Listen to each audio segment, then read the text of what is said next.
Shalom, giving all praises to Yahweh, Ba'ashim Yahushai, Bahashim Rav Kakodash, double honor to apostles, great millstone, do rule well. Peace, love, and blessings also to you, brothers on the highways and byways, giving all diligence to make your call and election sure, and also blessings to very few sisters out there that are listening, learning, and believing. And I'm the affiliate of Kanakla. Coming at you once again, another lesson, Lord's will, through the spirit and power of Yahweh Ba'ashim Yahushai. This lesson is edifying and exhorting. And brothers is watching, I'm really preaching to the choir, all right? Brothers are upon that watch, all right? We all aware, we all watching, man, okay? Being diligent. But this was posted today from U.S. News, published January 31st, 3:58 a.m., all right, which is today. It says, fire at Connecticut egg farm kills 100,000 hens, report says.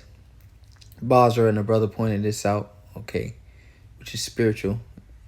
Basra is the chief city of Edom, okay, Esau, Edom. Is Basra, Connecticut. An estimated 100,000 hens were killed when a large fire broke out in the egg farm over the weekend, report says.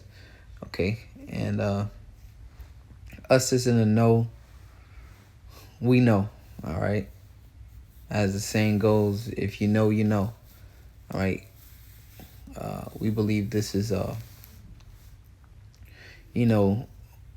manufactured, okay, to usher in a shortage of food, okay, basically more chaos to fulfill Revelation, the 13th chapter and the 16th verse, okay, more chaos. It says the Hartford Courant reports about 20 fire departments responded to the fire Saturday afternoon at Hillendale Farms. That's probably a misprint. It says the fire destroyed a chicken house that was about 50 feet by 400 feet in Courant reports. But we get the point.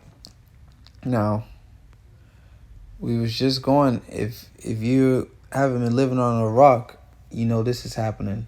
This is what's causing the price of eggs to skyrocket nationwide. Okay, let's see if this video got anything to offer us. Prices have risen for lots of foods, but the cost of eggs climbed the most in the last year, and consumers and businesses have scrambled to keep up. What's behind so-called eggflation? Economics correspondent Paul Solomon takes a look. Here's half the ringer. Thank you. Breakfast time at In a Pickle in Waltham, Massachusetts, which means eggs. I would say 70% of our menu either has eggs in it or revolves around eggs or is egg-centric in some way. So omelets, scrambled, it's in our pancake mix, in our waffle mix, in the French toast mix. People even put eggs on hamburgers too. So, it even crosses over into lunch. We have hard-boiled eggs in our salads. Just a lot of eggs. Eggs that, says chef owner Tim Burke, have, you know what's coming, put him in a pickle. The egg prices are just about 220% year over year right now. And that's wholesale prices, forcing Burke to hike his menu so he doesn't end up in the hole. We only went up 5% though, and we priced our eggs out at 15 cents an egg, but they're 50 cents an egg in reality. So we're kind of taking a hit in our margins, and we're just going to hope for the best that it comes down. Well, why not raise it commensurate with the actual cost to you? We wouldn't have many customers walk through the door. So eggs here have become precious. And we do have to make our employees aware that, this is a commodity that we need to really handle a bit more carefully. Don't drop the eggs. Right, I mean. Do you tell them? Yeah, of course. You tell them not to drop the eggs? Before, when we would mess up an egg or an egg would break, it was no big deal, we have another one. Now it's like, we're mourning that egg. Meanwhile, at the retail grocery store, egg prices soared 60% in 2022 alone, more than any other food item, prompting memes all over the internet. And one farm group lodges a common complaint. Egg producers are price gouging. Economist Brian Ernest says consumers really notice the price hike. On average, consumers are buying roughly 280 eggs a year. Folks always know the last price that they paid. I didn't know this video was this long, but we're going to end it there. All right. But, I'm no expert, but, this happening, Okay, remember, it's a supply chain. Okay, a chain has links to it. You break one link, all right, the chain falls apart. So will this affect it? I believe so. Like I said, I'm not no expert, but this is gonna cause put more fuel to the fire, so to say. All right. I remember at one point in time, you would get eggs and egg people's car. Eggs was nothing, nothing to worry about. All right, it was abundance of eggs. All right, very cheap source of protein. All right, and as he said, why won't you just raise the price? Basically to what the eggs are really worth on your menu. He said we wouldn't have any customers. Okay, coming to the door. So this is gonna hurt businesses. Okay. So, this is it, man. Things are only going to progress for the worse for the society. Let's get right into it. 2 Ezra 16 and 17 says, woe is me, and woe is distress. All right, distress, man. Destruction. Woe is me, woe is me. Who will deliver me in those days? Because these days are evil, man. So the prophet Ezra is saying, who will deliver me in those days? He saw these things taking place. Okay, it says the beginning of sorrows and great mournings, the beginning of famine and great death. Okay, and people really haven't started feeling it yet. Okay, it's just the beginning of wars. See our wars, Russia, Ukraine. They say Taiwan, China's about to invade Taiwan real soon. They say war with China will happen in the next 2 to 3 years. It's inevitable. They say Israel and Iran, which is the war that you want to pay attention to.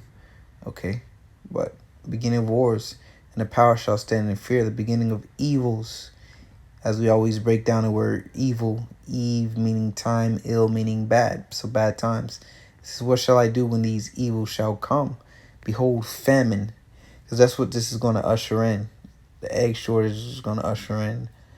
All right, the famine is going to be a building block, so to say, to the famine. It says famine and plague, tribulation and anguish are sin and scourges for amendment. All right, this is, but for all these things they shall not turn from their wickedness. So you think that with the Lord bringing all this, instruments of judgment, of evil, that these people will turn away. But no, it says, nor be always mindful of the scourges. Behold, victuals shall be so good cheap. And we already passed this. All right, we already passed this. It says, behold, victuals shall be so good cheap upon the earth. They shall think themselves to be in good case. And you thought you were in good case. Okay. It says, and even then shall evils grow upon the earth. And that's what's been happening. Sword, famine, and great confusion. For many, all right, so many, listen what the word of the Lord says. For many of them that dwell upon the earth shall perish of famine, and the other that escape the hunger shall the sword destroy, and that sword ultimately is nuclear missiles. So if you make it past this famine, you go get that revelation, that Karagwan, that Revelation 13 and 16, okay? And pursuing Revelation 14 and 9, you're going to be destroyed. So if you make it past the famine because you got, that you got branded, so to say, with that device, the sword is going to destroy you. But this is what this is ushering in, man. All right, more chaos. All right, but the point was, for many of them that dwell upon the earth shall perish of a famine. All right, and they're bringing a famine. Okay, this is that trench. This is that siege again. All right, they're sieging a place. They're cutting off all resources.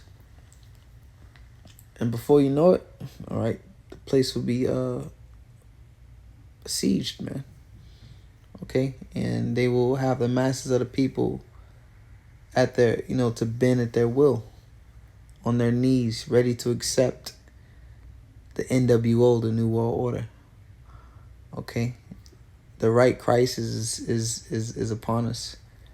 Okay, all these, components, as the elder Ariella is going to, the algorithm, the Most High's algorithm